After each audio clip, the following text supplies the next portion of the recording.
everybody tell you different. Ain't nothing wrong with being a little different. If everybody was the same, that'd be a little different. All right. Hello and welcome to the third episode of Keeping It Real. Good Today, morning. today is we have our guest, the beautiful Quiana. How are you doing this morning? Good, gorgeous. How you doing? I am good, trying to get it together for this interview, Hey, I'm right there with you.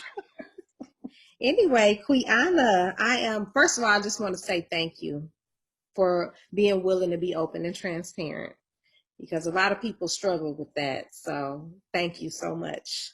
Really. I've not had a problem being open. Okay, and so you chose the topic growing up with drug addicted parents. Um, what made you choose that topic? I just feel like, you know, everybody put energy into the person recovering and they don't realize the ripple effect that it had on everyone around them. Mm. So while they get healed, the people around them that suffered consequences get neglected, if that makes sense. Oh, absolutely. I unfortunately had a parent who was addicted to drugs, and growing up you feel like a shame, a humiliation, you feel like you're not good enough. A lot of people deal with that, and they deal with it in silence, and they deal with it by hiding it, or masking it, or basically you would never even think that their mother or father is alive because they don't speak on them because they don't want anybody to ask questions. So, Mm, like, even from a small child, like as young as 8 years old, I knew that this was something for me to be ashamed of. mm, wow. So it was like, you know, you have to battle with that growing up. People obviously talk about drug addicts in a negative way all the time, obviously. Mm-hmm. You feel that, you just feel alive. And you fight hard in your adult life to either you succumb to it or you try to fight against it. You don't want to, like I was never a weed smoker because like in my mind, I correlated that with doing drugs. Like I didn't want to be like that, Mm, you mm, know? wow.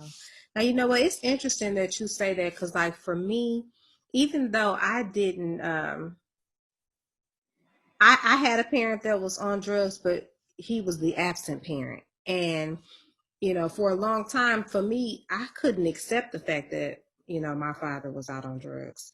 I took it personal, like, he doesn't love me, he's neglecting me, he chose drugs over me. And so for me, it was just like, it wasn't until I became an adult where I'm like, he not, he's not able he's not able, he's sick. It's definitely, an illness. The show that you had sent me to look at, I watched it, and it was right when I watched that show that it was like a light bulb went off, like, wow. So I appreciate you sending me that too. And that I was watching it, and even though it wasn't just about that, it was about the murders, Right. but it touched on how those children grew up feeling. Mm-hmm. And that drew my attention because I'm like, people don't really speak out. And then it's like when you finally do hear somebody that has been through it or understands and speak out about it, you be like, man, that's how I felt for so long. Mm-hmm. Like you feel like finally somebody understands. So my parent was not the absent parent that was on drugs. So that makes a difference too, because you front line Right. see all of the negative glory of drug addiction when it's the in-home parent. You Mm. kind of feel it when it's the person that's never there. But my mother would go away for long periods of time because she wouldn't want us to see her like that. Wow. So, like, I mean, how do you feel like as an adult, how do you feel like it impacted your life, your adult life? Woo! You talking about from not knowing how to interact in relationships to, you know, sometimes I think that I'm too strong, because and I had to learn like it's okay for me to be vulnerable sometimes. But when you grow up like that, you have to grow up early. You have to You have to learn how to take care of yourself. You don't have to learn how to provide if you don't have. You have to, go with it. Wow. And so I strive hard to shield my kids at all costs from anything I think is negative, you know, just because and when they, when I get into it with my kids, I always tell them like, you don't know the half. They think they going through the struggle. And I'd be like, I just had to ask them, like, you ain't been to the crack house, have you? So don't tell me you ain't in struggle. Okay? I had to tell my kids that. But, they're really, really sheltered and spoiled because, I never wanted them to see anything that I saw or feel like I felt growing up. Right. I didn't want to be, I was like, I'm not going to be like her. And I was like, I hated my mother for years because of it. Like, it wasn't until I had children on my own and started to see, and understand more. Like, I had to look at the entire picture. My mother's mother died when she was 2. So she never knew a mother's love to even give it to me. And she was battling with that in herself, which is why she turned to drugs. It bothered her that she does not know what her mother looked like. And I didn't know that until I had a conversation with her. Mm. There was no pictures.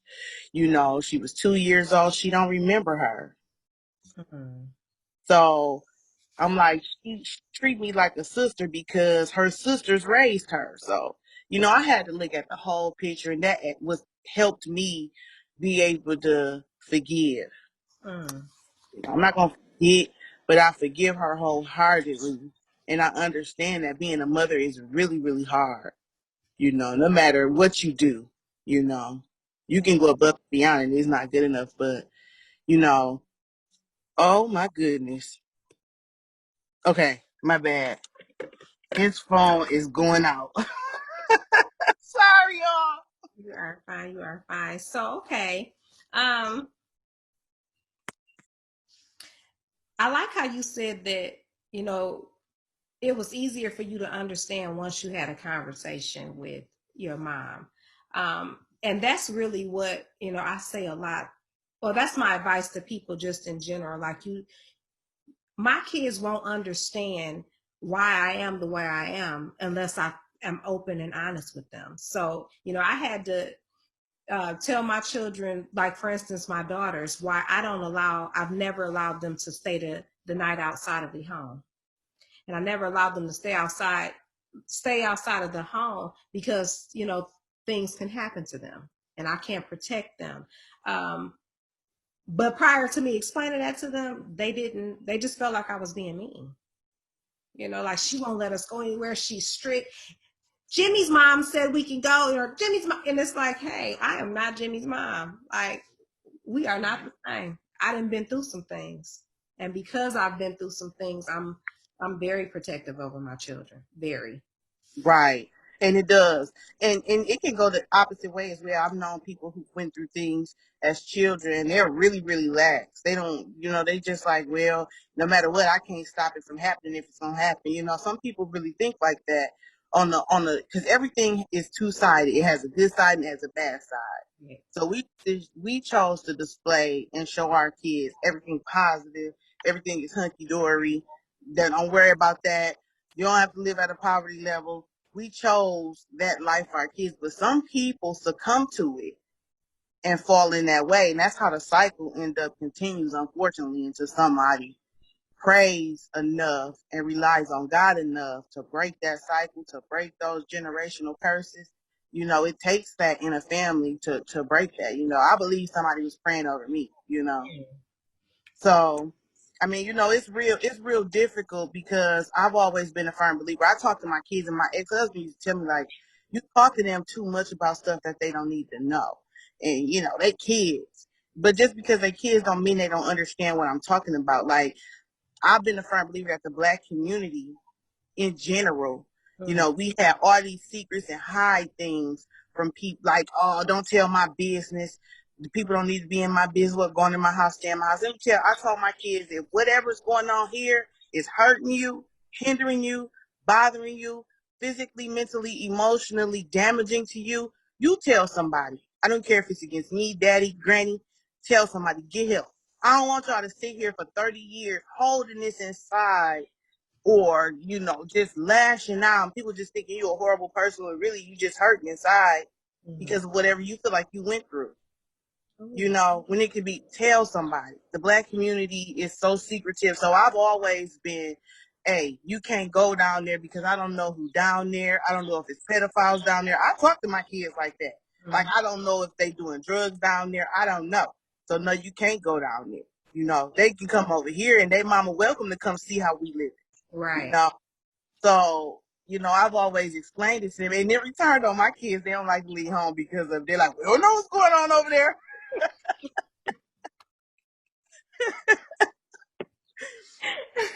So, That's yeah.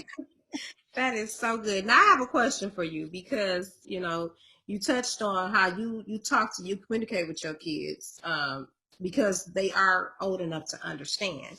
Um, how old were you when you understood that there was a problem? Oh, I was like 8 or 9. Like, hey, we shit, we ain't seen her in 3 days. Something ain't water ain't clean here. You know, you little, but you know, like you can feel like it. I can't even explain it when you little. Like your senses go off. Like I don't trust this. You know, you had that already. You know, so it's like then she show back up looking all beat up and toe up and raggedy. Like who you think you finna drop off at school? Mm. I'm gonna go live with somebody else until you get your shit together. Goodness. Oh my goodness. I knew that this interview was going to be like this. I'm trying to be professional and man, forget that. We being raw, open and real. That's relaxed. That's the part of being transparent is being relaxed. Oh, let's see. Let me see. I got a question. Okay, do you believe that, having a drug addiction is an illness? Absolutely.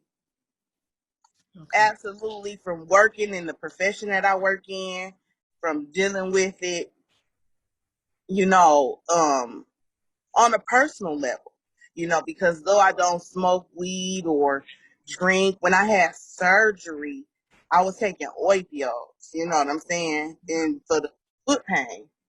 But in return, it got good. Like, I don't think about my divorce. I don't think about these kids. I don't think about the bills. So it was like, I can see how people succumb to it. You know what I'm saying? Though it wasn't long term to affect my life or my house, it could have been. You Mm, know what I'm saying? And, you know, in that moment, I was like, you know, I gotta fight this feeling awfully hard. You know what I'm saying? So imagine, you know, somebody who has done this consistently over time. It's not that easy to fight. It's a struggle, and I think that it's mental, emotional, and physical. You mm, know, for them, and it's really really hard. And it's like I was watching that documentary that I sent you, and they was talking to one of the moms that actually lived, and she was saying how her child was in the street crying, but she just could not choose her child over her drug. mm, Like she just could do it. And I'm like, man, that's some powerful stuff. Cause in my mind, like for me to not be on nothing, I'm like, ain't nothing in the world gonna stop me from my kids. right, But you don't know that because you ain't never been there. So I really don't like it when people like prejudge or say what they wouldn't do. You right. don't know if it was in those shoes what you would do or how you would react. You don't know. Right. And when I was watching that, one thing that stuck out to me was when she was explaining what that high feels like. And she says, it's the best feeling in the world. And it lasts for about 5 minutes. And then you come down. And for me, I was like, 5 minutes? That's it? This must be the best feeling in the world if all they getting is 5 minutes and then it's enough to just make them continue wanting to feel that, For me, I just don't ever want to not be in my right mind. Never. Excuse me, me either. But I'm cheap. I'm on the budget. I'm gonna need my high to last longer than 5 minutes. I'm gonna need, depending on the price, I'm gonna need at least 5 hours. Like I can't just be out here just shoveling out money like this.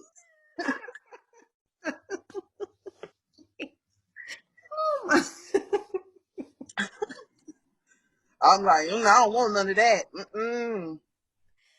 Right. Oh my goodness. So okay, They, what um what advice could you give to a child that's going through that today? man, somebody, I need for them to know it's nothing you did wrong.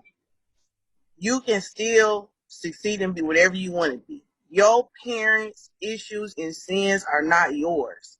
You Mm, do not have to carry that around. You do not have to bear the burden of everybody in the house. You know, especially for the oldest. They feel like I got to take care of my siblings because nobody else will, and that's great. I'm not saying don't do that, but don't feel obligated and miss your life opportunities because of the decisions that your parents made.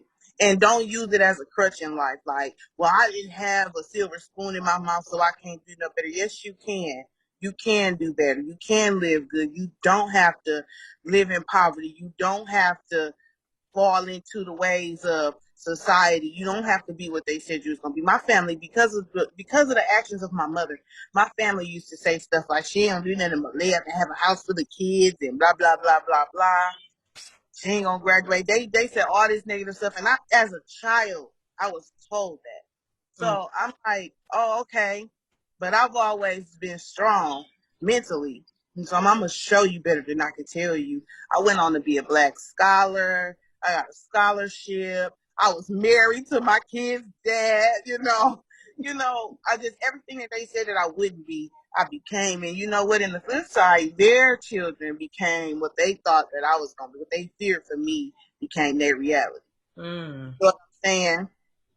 mm. So now I get the stigma. Oh, she bougie. She out there living, trying to pay all that high rent. You darn right for my kids to live in a better environment and not have to feel like they are stuck at a poverty level. I'm gonna do whatever I have to do. You Mm, know. So I got the bougie title now. You think you're better? I'm still the same Quiana. I'm mm, still, but they don't know that because they're not around me to see, because they don't like it when you do good. mm, There's their way you in. So you can see, you can show everybody that you don't have to be a statistic. You don't have to succumb to what people, don't let people speak over your life. Rebuke that. The mm. things that said about me, I could have easily been that. Because somebody was praying for me though, against that negative tongue that was speaking over my life. See, I'm a believer. Yes. And Oh, in life, I need for these kids to believe. Believe in God if you don't believe in nothing else. mm, You know what I'm saying? Believe in God and believe in yourself, because you can do. You not your parents' mistake. You're mm, not a problem. You are loved. They need to hear that, because I was talking to, I won't say her name, but I was talking to somebody very close to me who also battled with a parent, and then like her situation was like put mine to shame. Like we was the Cosby's compared to them. I'm mm. talking about they was going, oh God. I was like, well, you still alive? Girl, I wouldn't have made it through that one. but but I was talking to her, and she said that she can remember nobody ever telling her that she was loved, that they loved her, and that she was good enough and she could do better. Mm. So like on the flip side, she became entangled with drugs herself. You know what I'm saying? Like I said, it can go either way. But I need for these young kids to know that's going through that's battling that. It can get better. It will get better. Just keep praying to God. Keep believing in God. Keep trusting that God will deliver you from it. Because prayer and deliverance, those was my first line of defense in any situation in my life. Growing up with a drug addicted parent, going through a divorce, you know, every aspect of my life, God has had a role, his hands on me, Mm. protecting me. It was times I thought I was going to commit suicide. I was going to die. I wasn't going to make it. I couldn't keep going on. But God said, so I can't stress enough. I am not the most religious pew in the church now. Don't get it twisted, but I'm a believer. I'm a believer, and Absolutely. I tell anybody, you need to go to God. When my friends come to me for advice, you need to take it to God. Mm. I can sit here and give you all these different methods, but you need to get God involved, because what He says is gonna be right. Yes. And I'm so glad that you touched on that, because that was one of the main reasons why I wanted to create this platform, because it's like you hear a lot of people, you know, with all of their complaints, and it's like, despite everything I've been through, I promise you, when I reflect back on those things, I see how God was right there with me through it. Like it's a couple of times where I could have lost my life, you know, but God, you know, protected me. You know, it's But God, yes, exactly. I've had situations where they getting ready to repossess my car. Oh no, not today. but God. Yes, okay. Every with everything in life, you know. I tell my kids, if you can't trust nobody else, go to God. You should be going to God first. So Yeah. if you gonna see, because these kids, they just don't believe fat meat is greasy. So you gonna see, you gonna humble, and you gonna need to go to Him. And I told my kids, that's something you gonna have to go through. I can't show it to you. You gonna have to experience God for you. And you're Yes. gonna be sitting here singing that same tune. When you look back and see all that He delivered you from and brought you through, Mm. oh, somebody, come on. Yeah. He's done something. We got up this morning, no matter what time it was. We got up Yes. because of God. God, I need for the younger generation to get that. God, go to God, take it to God, trust in God, rest in God. Yes. Our Absolutely. Lord and Savior Jesus Christ, I promise you, He'll do it every time. Yes. Wow. That was right on time. Right on time. Well, Missy, that will kind of conclude our session of Keeping It Real. Is there anything that you want to add that you feel like you didn't get to say that you want to say? No, thank you for this beautiful platform. Thank you for getting stories out there that people don't touch on. You know, we need more of that. We need more things to be brought to the forefront of the Black community. Like, I'm not saying anything against any other race, but I need for the Black community to get better and stronger Mm-hmm. with each other. It's time. Long overdue. You know, having animosity and hating and jealousy for one another has not worked. It's time to No, change the narrative, people. You know, exactly. together. Exactly. So this is a beautiful platform. You keep it going. Thank you. Keep getting more stuff out here. Somebody's gonna listen. If we can, if one person understand or feel where I'm coming from, or your entire platform, we did what we supposed to do. We reached somebody. We Yeah. got God out there. We did something. So I appreciate this platform, and I appreciate you having me on. Thank you. And I love you, and you be blessed. Okay. Thank you so All much. right, love you, my sister. Bye, gorgeous. Bye.